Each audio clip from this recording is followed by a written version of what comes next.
Thanks for tuning in and welcome to the Post Route Show. And now, here's your host, W. Earl Kitchings. Hey, good evening and welcome to another edition of the Post Route. I'm your host, W. Earl Kitchings. And if you don't know, let me tell you, this show is all about Black quarterbacks. And every week, we dive into conversations with Black quarterbacks from the past and the present. This show is proudly brought to you by Quarter Phi Back, the preeminent fraternity for Black quarterbacks and home of the prestigious BIP Memorial Trophy, the only national award that honors both the top Black quarterback from the HBCU and the top Black quarterback from high schools across the nation. Now, just so you know what I'm talking about, there it is. That is the BIP Memorial Trophy. We are currently in the process of tabulating our voting and getting ready to announce the winner of the 2025 BIP Memorial Trophy. But that's what it looks like. This will be our fourth year presenting this award. And we're excited, as always, to be able to present these two awards to someone from the Black colleges and from the high school level from across the country. We're thrilled, as always, to have you join us tonight. And if you enjoy what you hear, see, sometimes read, we ask you to do a few simple things. We're looking for your support. So please hit the like button, subscribe to the channel, go to our Instagram at quarter_phi_back for all the latest imagery, contents, and things of that nature that we put on our social media account there. And tap the notification bell so you never miss an episode of the Post Route. Join us live every Monday night at 7 p.m. Eastern Standard Time for more phenomenal conversations. So, tonight we're going to change up just a little bit and go to a topic that may surprise some of you. Maybe it won't surprise some of you. In lieu of us not having our guest tonight, we're going to talk about something that, if you are a fan of the NFL, professional football, and I'm going to just hold it at the NFL, because when we start talking about Canada, Arena League, Indoor Football League, they are still kind of like upstarts, although that doesn't excuse them. They are still upstart from the standpoint of they're still growing their product. But when we talk about a sports league that's over 100 years old, and when we talk about the fact that over 55% of the players in this league are Black players, according to the statistics we researched since 2022, 56.4 to be exact, of the players in the NFL are Black players. It would seem that, and this is a topic that comes up all the time, and here at the Post Route, we're not going to be any different, but we just want to provide you with the history. Not so much get into the weeds about talking about why this happened and why that happened, because we only know what we are told and we only know what we see and hear. Sometimes it can be a little bit more than that. Oftentimes it's right there under the surface, right up under the surface. But when we talk about diversity and representation of Black players,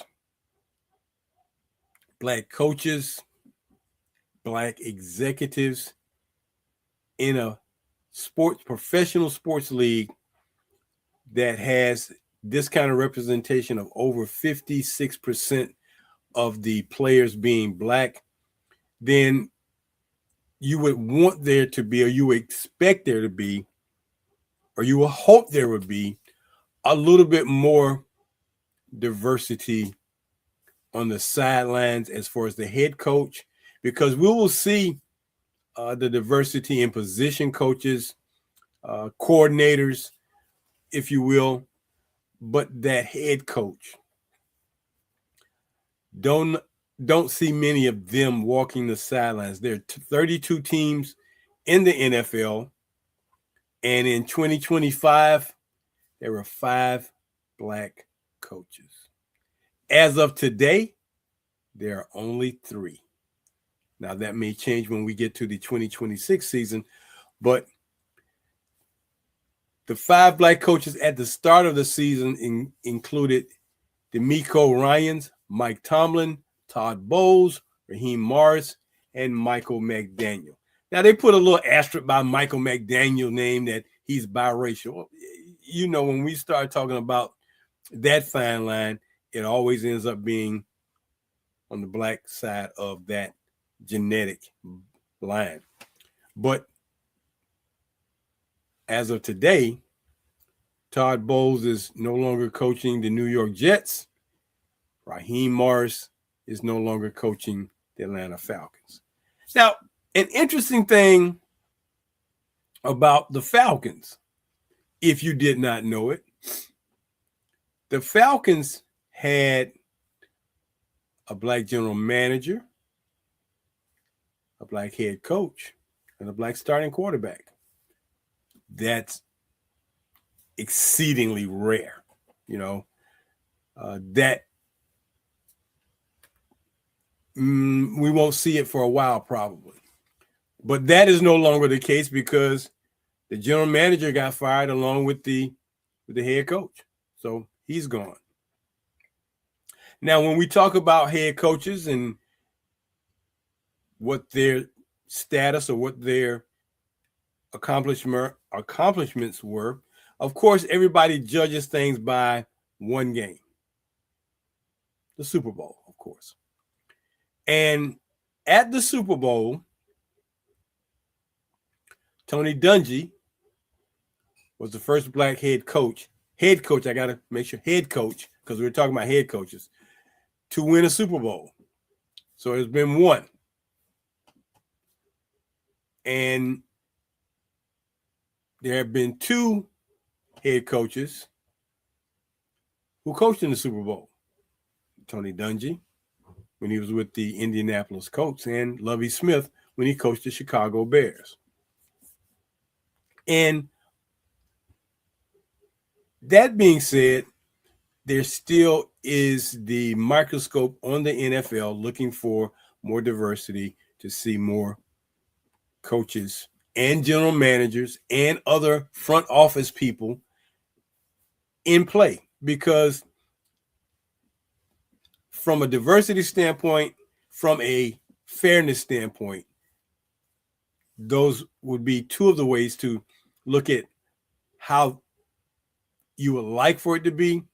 But in the reality of it all, it comes down to a couple of things: owners and money.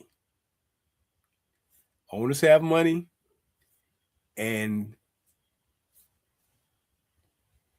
advertising to potential consumers from the business standpoint, in a day and time when you want your product to have an appeal to many people as it does,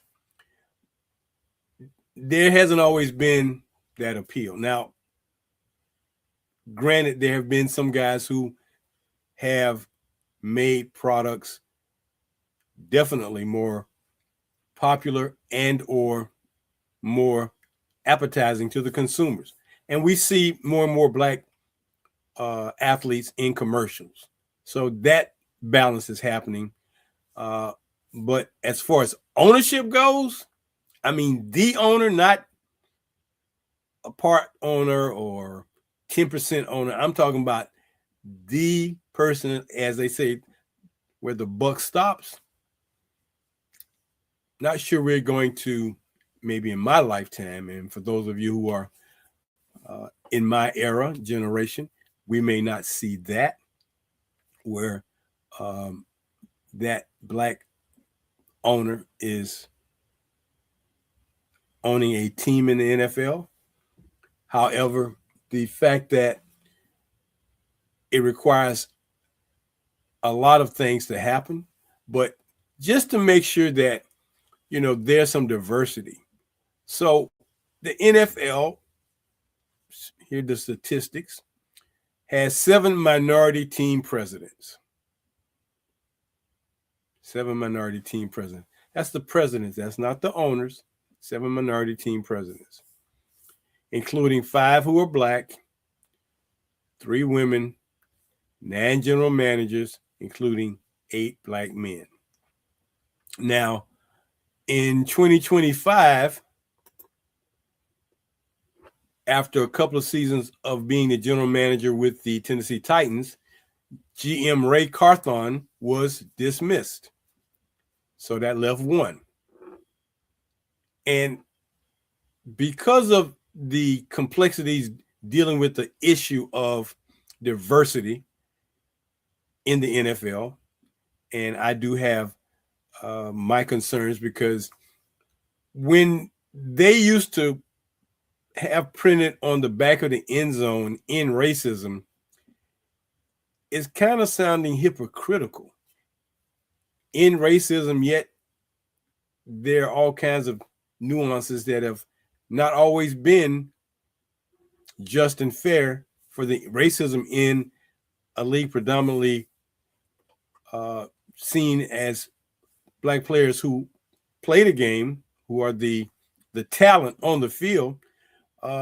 We don't see that in the front offices. But anyway, 2022, the NFL took a hit because Brian Flores, who used to be the head coach of the Miami Dolphins, well, he filed a class action lawsuit claiming that there was racial discrimination in the hiring practice of the NFL. Well, as true as that is, again, 32 teams, 32 quote unquote good old boys, buddies, who basically have the same thing that puts them in that position. They have the mega bucks. And although there may be 1, maybe 2 minority so-called owners, and that would include women too, it's still not what many of us would tend to like to think of as black ownership. But irregardless, that's another conversation for another day, because we want to focus in on the history of the history of black head coaches in the NFL since 1920. Now, to finish out what I was saying about the front office, July 22, Sandra Douglas Morgan was hired by the Las Vegas Raiders to be the team president, making her the first black woman in NFL history to hold that position. And, it is what it is. I also think it's kind of ironic that she's the president of the Raiders for a team whose original owner really was kind of a rebel, a maverick. Al Davis would get guys who would fit the bill for being a part of the black and silver and black Raiders mindset. And, for those of you who knew about Al Davis said one thing that we acknowledge him by is win, baby, just win. So that was his thing, just win. I won't say at all costs, but do whatever it takes to win. So the Raiders, were that team. So that's interesting. And there's a thin line and a thin difference between a black administrator and a minority administrator. Uh, a black woman carries two titles, woman and black. Uh, a white female carries minority. And then if you are a person of color, you are considered just minority. But these are the differences, and these are some of the things that will continue to be talking points. They will continue to be topics that people will continue to talk about as the NFL continues to mark its time in history. 105, 106 years old is the NFL, dating back to 1920. So dating back to 1920, the first black head coach that is credited for being that first guy, not only was he the first black head coach, but he was also a quarterback. And that would be Frederick Douglass Fritz Pollard. Born in Chicago, played football at Brown University from 1915 to 1918. He became the first black head coach in NFL history when he became the head coach of the Akron Pros. The Akron Pros. And then he went on to have career with other teams, the Milwaukee Badgers, the Hammond Pros, the Providence Steamroller, all these teams happening back in the 1920s. 1928, he organized and coached the Chicago Blackhawks, not the hockey team, but the professional football team. So Fritz Pollard is given credit for being the first black head coach in NFL history back in 1921 when he was the head coach of the Akron Pros. Now, from there were no other black coaches in the league. It was not until, again, the Raiders put a guy in place by the name of Art Shell. Now, Art Shell was a former Raiders player. He knew the organization. So it really made sense for him to be that guy. So he got that job in 1988, and he held that job until 1994. Now, the other guy who came along and became a head coach in the, before we got to 2000 was a guy by the name of Ray Rhodes. He coached the Philadelphia Eagles and the Green Bay Packers. During his coaching career, he compiled a record of 37, 42, and 1 in 5 seasons. So that's where those two guys are. But I'm going to go through the list, and it's alphabetical, just so you'll know that 28 head coaches, not all of them full-time, some of them interim. Some of them were just finishing out a season, and some of them had very short tenures in the NFL. But no matter what, they were given at least an opportunity.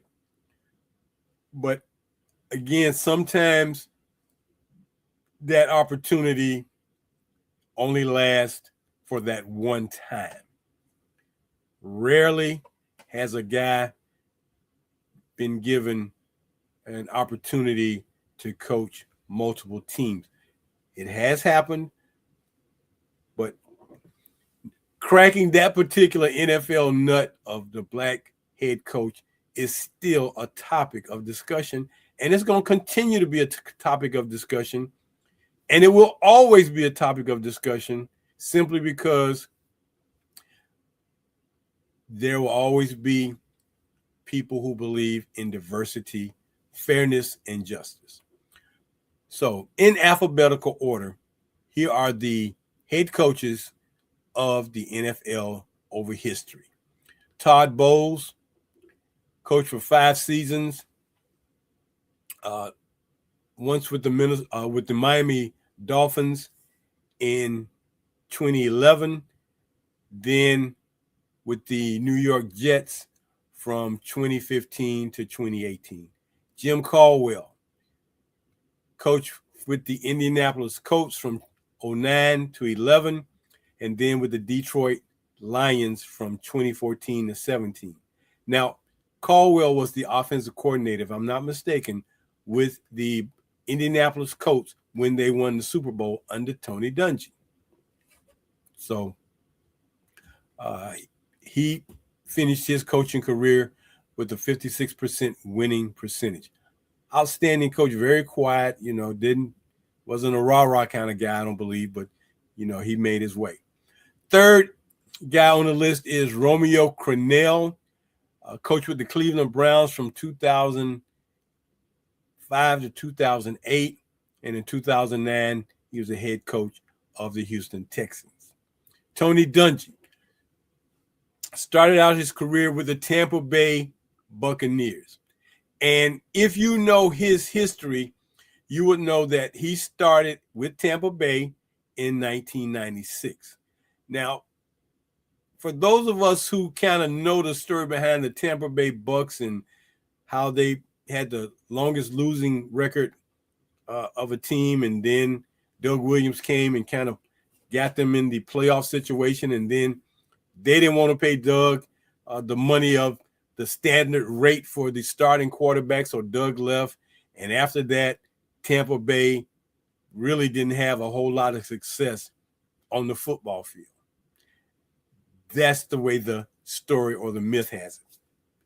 That is the fact, though. Tony Dungy comes in 96 and turns Tampa Bay around. Then he gets hired by the Indianapolis Colts, goes to the Colts. However, John Gruden comes to the Buccaneers, and the Buccaneers win the Super Bowl. And most people will tell you, who are fans of the Buccaneers, who understand how it went, those were Tony Dungy players. John Gruden he was a benefactor. But nonetheless, Tony Dungy started with Tampa Bay and led them for 13 seasons. And then for 7 years, he led the Indianapolis Colts.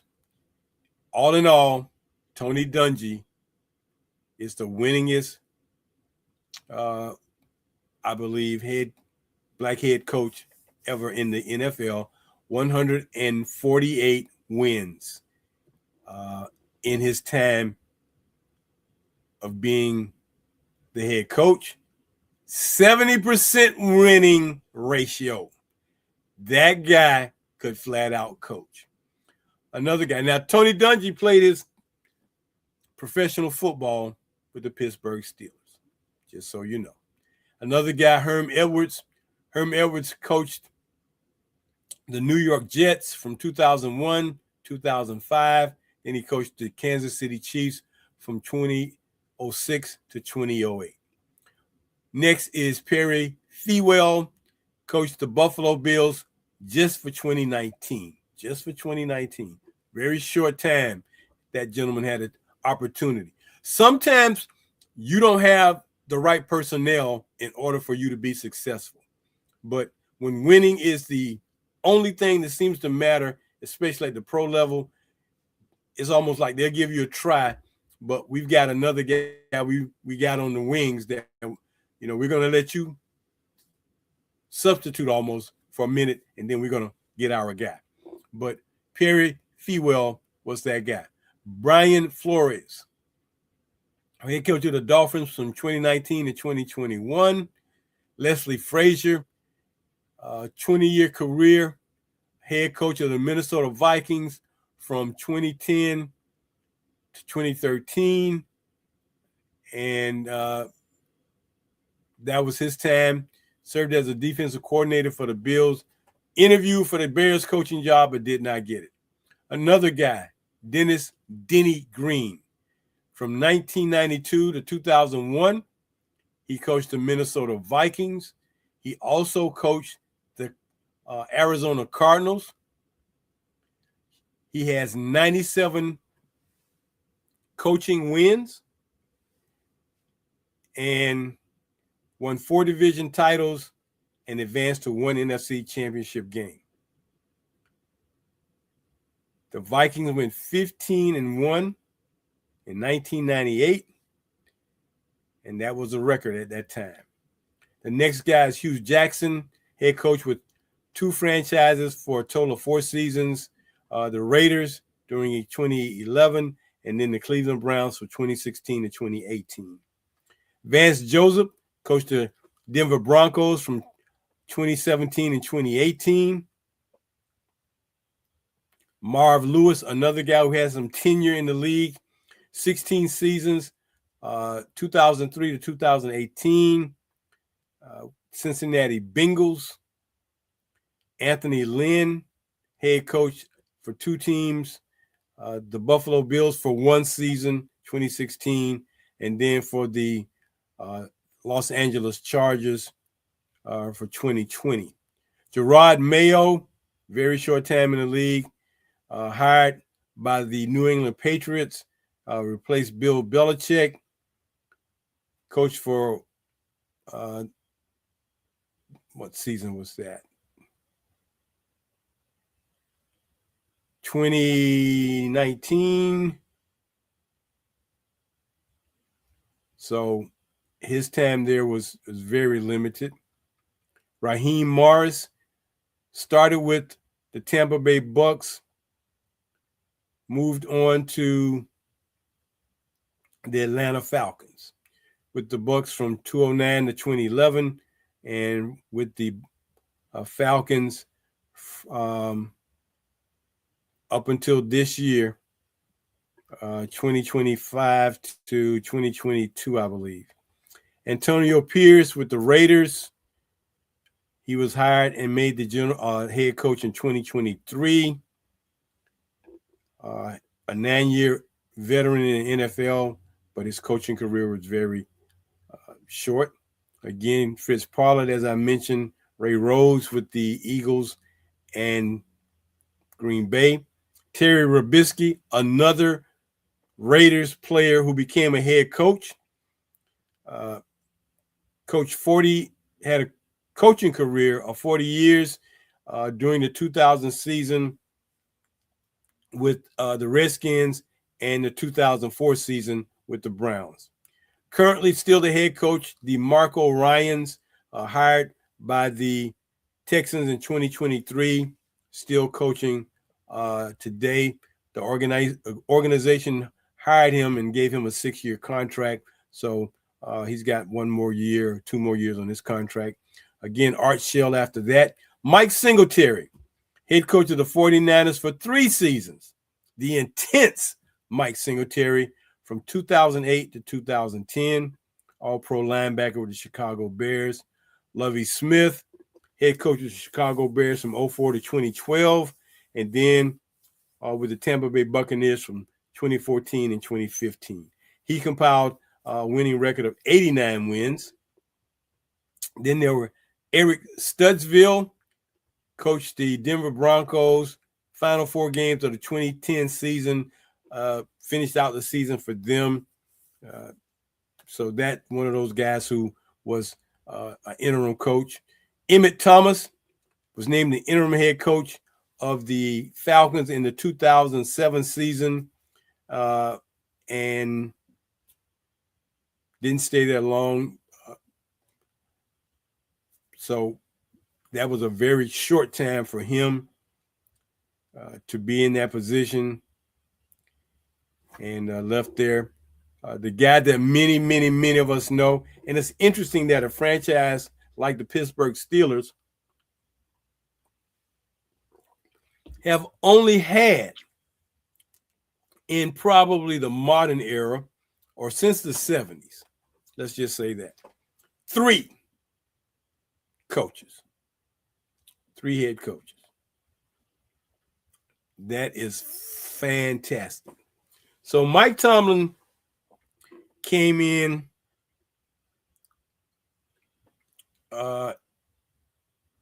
in 2007.